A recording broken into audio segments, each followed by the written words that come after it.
Hi friends, ఈరోజు మన topic mobile phone మన బెస్ట్ ఫ్రెండా? నా ఆన్సర్ వచ్చేసి కాదు అండ్ అవును కూడా. ఎట్లా అంటే మార్నింగ్ లేచాక వెంటనే మనం ఎవరి ఫేస్ చూస్తాం?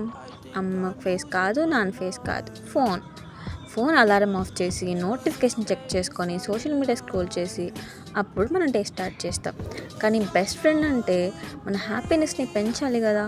ఫోన్ ఎక్కువ యూజ్ చేస్తే మన ఫ్యామిలీతో మాట్లాడటం కూడా తగ్గిపోతుంది అండ్ మన ఇష్టమైన బెస్ట్ ఫ్రెండ్స్ని కూడా కలవడం తగ్గిపోతుంది. సో కాబట్టి ఫోన్ని బెస్ట్ ఫ్రెండ్ లాగా యూజ్ చేద్దాం, బాస్లా కాదు. ఓకేనా? ఈ టెక్నాలజీ మనకి హెల్ప్ అవ్వాలి కానీ మనం టెక్నాలజీకి బానిస అవ్వకూడదు కదా. సో ఫ్రెండ్స్, మీ ఒపీనియన్ ఏంటి? మొబైల్ ఫ్రెండా లేకపోతే సైలెంట్ ఎనిమీనా? ఆలోచించండి.